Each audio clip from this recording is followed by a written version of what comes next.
managing all of that, understanding how much energy goes into being a mom and still doing well at work, I felt like a superhero. And then I would go to the office and attend these lectures of female empowerment about how we need to do this and, we need to be more assertive and ask for things. And I just thought, dude, who's teaching the men how to be more like us? Because we are holding the world together right now as moms. Hello, and thank you for joining me here on Hope to Recharge podcast, the podcast that's designed to break the stigma around mental health and to create some hope and inspiration and give some practical tips to those that are struggling with mental health, whether it's from personal stories to break the stigma or some advice from professionals in the mental health community. Whether you are struggling with mental health on your own or you know a loved one that is struggling, we are here to support you and to create a community so you know you are not alone. The road to recovery can be difficult and challenging. At Hope to Recharge, we believe that in mental health, together is always better. I'm your host, Matana. Thank you for joining me here today. Hello, and thank you for joining me here again on Hope to Recharge podcast. Today, I have a female that is going to rock the house with, I think, her loud voice. Why do I love loud voices in the female world? Because very often we're shut down and very often we're afraid to talk our voice. And very often we're skeptical. How will the world receive it? And what's going to be the backlash? And am I going to suffer from this? And I'm going to say women. Yes, I'm going to say women, because sometimes I grew up an Orthodox woman. And as an Orthodox woman, I have it even double or triple. Like, what's my community going to say? What's my family going to say? What's my children's school going to say? And then I have the world. And it's really, it could be a big boundary between us, our mind, our thoughts, and our conversation. And I have today the lovely Marissa Orr that wrote the book. Why are you cringing? Oh, I was smiling. Okay. Yeah, Okay. No, She's lovely. lovely. And I think her book, Lean Out, is a book that every woman in the workforce should read. And not only in the workforce, I think women in general need to read it, because it's so deep in a way that I think Marissa really broke down so many misbeliefs and so many, I think, world leaders that taught us to think certain things from young age, from school, from playground, certain things about being a woman in the workforce, being a leader. What is a leader? What is a woman? What is our responsibility? Who are we? What do we want to be? And sometimes in the workforce, we talk about the Me Too movement between male and female, but the Me Too movement can really be between female and female. This cattiness, this rat race, the who's going to be bigger than the other, who's going to reach the top first and why. But can we just show up authentically of who we are, what we want, what is good for us, without the world telling us how to do it, and put all these roadblocks along the way? And when I was reading her book, it was so refreshing to me, because I'm a deep thinker. A lot of times people tell me that I think out loud, and I'm naive to think that it's not going to impact me in life. And for many years, until I was like 20, I really wouldn't voice my opinion. And I really think that my mental illness, my depression that came at age 33, came from suppressing so many ideas that I wanted to think out loud or discover myself or understand, but I was afraid to. I was really afraid to. And I'm grateful for Marissa for just bringing up the conversation, for allowing us to think, for allowing us to voice our opinion, even if other people that seem to be much bigger and scarier and louder are thinking otherwise. So, Marissa, thank you for joining me here today. Thanks so much for having me. Happy to be here. Yeah. And I was just telling Marissa that I'm quarantining in Israel. This was an unexpected studio recording right now. We traveled to Israel last minute for the holidays, and I'm excited that we were able to make this happen. And I want to give Marissa a little bit of a background of my workforce, and then we'll compare. And I'll tell you, Marissa, why I was so shocked reading your book. I grew up in Israel. My family is very Orthodox, but we came from a legacy that women are empowered. Like my grandmother, my great grandmother, legacies, my sisters, my cousins, my aunts, each one is a leader in our own way, and we shine from each other. We really shine from each other. We don't take each other's spotlights, and we empower each other. We're proud of each other. We're literally proud of our legacy, of our sisters. Of one of my sister is the CEO of the largest nonprofit women entrepreneur workforce in Israel. So she's all about the women. Another one is in a drilling company, an oil and water drilling company in Israel. Another one is running her own company from her home that employs many, many women. It's incredible. It's really incredible, but we're not a competition. We're together. And I grew up in a place that we empower each other. Then I had a mentor that took me into the largest software company. She was the CEO, Rachel. She picked us out. It was all of us working by her, all of our sisters. We worked by her, and each one she gave a different job. And what was so unique by her, she made sure to see what you're good at and make you exactly what you're good at and not compare you to anybody else. And she really empowered us. And what we are today, I think, is a lot to our parents and to her. So when I read your book, I was shocked. I'm like, wait, is this what's happening in the world? Now, granted, I didn't work in corporate America, so I don't know. And maybe I was naive. Maybe I was 20 something years old. I worked there only for 5-6 years. Maybe I was naive. But reading what you went through was heartbreaking. I want you to give a little bit of a background before we jump into my questions about your book and how it impacts women in their mental health and their family life and for their children, for their spouses, for their friends. I want you to give them a little bit of a background, what made you write this book, and what did you say enough is enough? Yes, I've always been really passionate about the topics around gender, and I've read, I could have my PhD, I think, in sociology, other psychology disciplines. And I was working at Google for about 13 years. And just around the time Lean In came out, it became really, women empowerment became at the forefront of the national conversation in a way that it hadn't before, which was great. And Google started all these programs and workshops aimed at helping their female employees succeed. So being really passionate about this, I attended everything. And after a while, I became really disenchanted with these programs because there was a lot of issues I had with them, but they didn't seem real. They kind of stayed at the surface. It kind of seemed to be co-opted by people that were just trying to use it as a platform for visibility in their career. And we weren't really discussing the very serious challenges that women face. So for example, I'm a single mom of 3 kids. And, we didn't address any real sort of practical changes to our organization. Everything the onus was on women to change. And we would attend these things and we would be sort of lectured on all the ways that we need to change. And essentially the undercurrent, the subtext of it was change to be more like men, which I found, just insulting, because the women that I know are like sort of maybe invisible, but heroes of, the world. And every woman I know was sort of pulling double duty and working really hard. And I decided at some point to write my own perspective on this topic and deliver it as the presentation. So I did that. It was a side project. And then it started to grow into a series of lectures. So I was super excited about it. And my passion is speaking and helping women and writing. So I thought, maybe if I do this for 10 years, I can, turn it into something full time. But then in February of 2016, I left Google after 13 years and I started a new job at Facebook. And part of the impetus for that was, I'll get into it later, but essentially I was excited that Facebook was really at the forefront of this conversation with Sheryl Sandberg having written Lean In and being the COO of Facebook.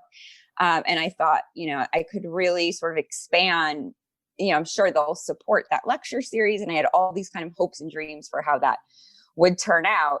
And as I talk about in the prologue of the book, which is the story you're referring to, the story of how I came to write this, what happened was at Facebook, I mean, it was one of the, I was there for 18 months, and actually I was fired from Facebook, and I go into this in the book, but my anniversary of being fired was yesterday. So it's been Oh my exactly 3 years. goodness. Yeah.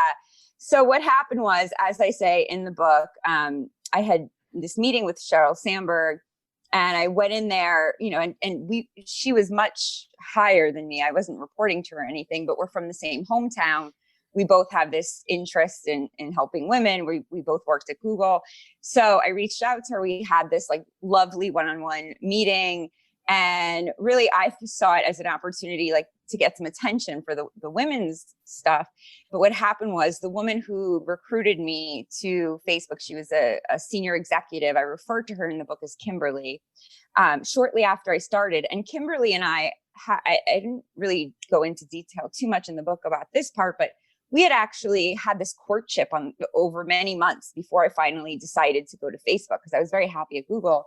But Kimberly was like very over the top charming, like said everything that that I always love to hear. It's like she knew exactly what to say. And we were, I'd say friends by the time I started. But then a couple weeks in, she completely turned on me. And from there, my life was a living hell. And the reason I found out later on was, she was pissed about my meeting with Sheryl. She saw it as, she interpreted it as like some political power move or something, which was so far from any of my intention at all. But she really had a big target on my head from this third week that I was there. Again, I give the story in the book, but she stopped. She wouldn't return my emails. She wouldn't meet with me. She deleted our meeting. She wouldn't even acknowledge my existence in public. Wow. And it was infuriating and humiliating. And I went from this really awesome career at Google, where, especially the last few years there, I had really established a respected reputation and felt like home. I was there so I kind of grew up there from my early 20s through my 30s, and, my kids and getting married. And I had lots of friends there. And at Facebook, I was just invisible. It was worse than invisible. It was like, I was like contagious, but it was very clear that she had sort of, she was very senior, much more senior than I. And she kind of made it clear that, what the story was about me, and it wasn't good. And, it was just devastating.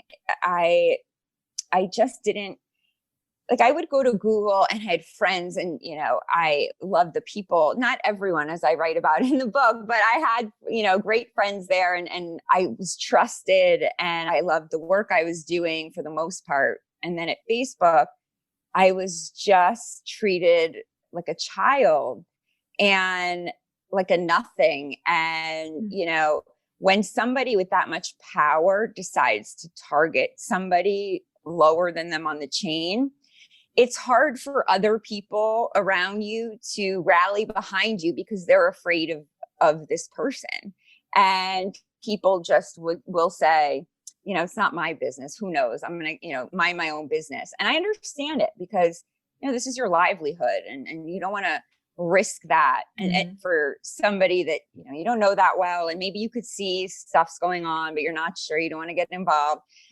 In a way, it's like, I watched a documentary on the Harvey Weinstein thing recently, and it's not the same thing at all. I'm not comparing my, what happened to me to what happened to those women at all. What I'm saying is the reaction of the people around them.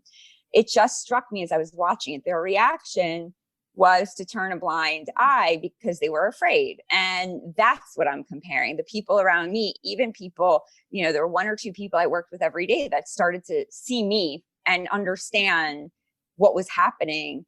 And even though one or two of them were quote unquote friends, it's just, these are people, they don't want to lose their job. Everybody kind of knew I was a walking target. I knew I was going to be fired. So to get back to the question, this experience at Facebook was so terrible. I felt so invisible. I went through so many phases of I was depressed, and then I was anxious, and I just felt helpless. And then one day, I put the lecture series aside, But then after, I don't know, 8 or 9 months, it was clear eventually I was going to be fired. And everybody was telling me to go back to Google or find another job in tech or whatever. But at some point, things got so bad. I was in such a dark place. I started to kind of ask myself, like, who am I and what do I want? You know, that you only ask yourself that stuff when things are really bad. Exactly. And when I was honest with myself, what I wanted was to pursue my lecture series, turn it into a book, live more of like a creative life, and be a writer and a speaker. And so I took it seriously. I started writing the book proposal while I was still at Facebook. I'd wake up like every morning at 4:30, work on it for like an hour, and then get the kids ready and get them to school. I'd go to work in the city.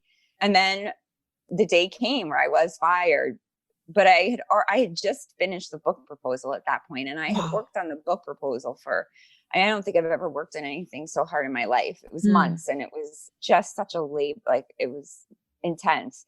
And so when I was fired, you know, it's even though you know it's coming, it's still shocking in the moment, because it's like your whole identity. It's a punch to your gut. It's a punch to your gut. And I'll never forget, I was driving down the West Side Highway on a Wednesday, and it was like 5:00, and my manager, who was in California, called me, and we had a meeting. I didn't know what it was, but I dialed in from the car, and she was like, look, you know, your improvements in performance aren't enough. Like, we have to let you go. And here's, you know, the HR person to give you the details. And she hung up, and then I talked.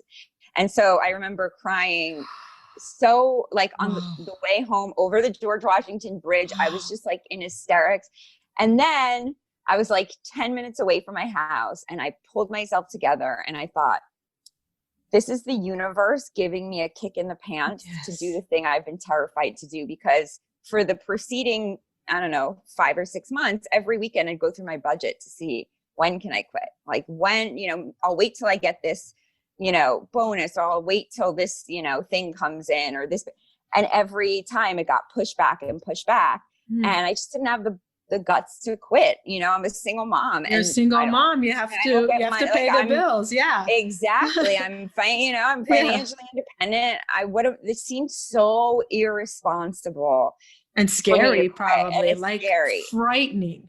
It's very scary. But when you're fired and that decision's made for you, after I cried, I never looked back, because I always thought, this is a great gift. And in general, I look at my experience at Facebook as a tremendous gift, because you asked what made me write the book. I mean, it was always in me, and but what really made me commit was realizing that work was not the place I thought. It's not as safe as I thought. I felt very safe and comfortable at Google. And had I stayed there, I don't know if I would have written a book and you know, been pursuing my dream full time.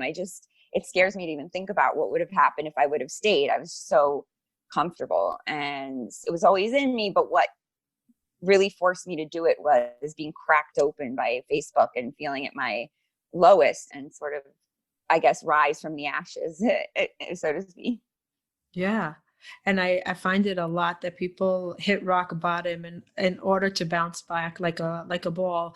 We always say, like, we don't take risks because we're afraid to lose, but we don't understand how much we get to gain if we take the risk of following our passions and our dreams.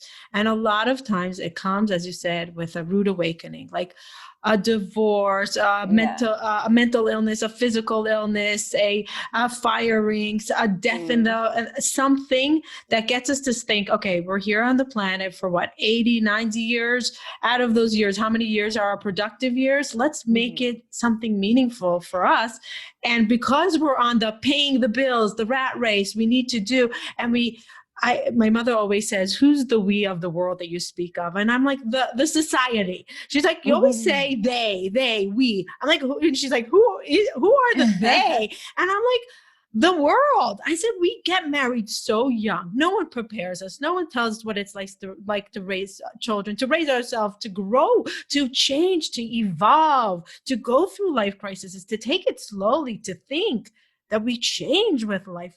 No one really prepares us for this, besides the kick in the stomach, that punch in the gut. They're like, okay, now you have to think really fast. And usually in crisis, we don't think the best.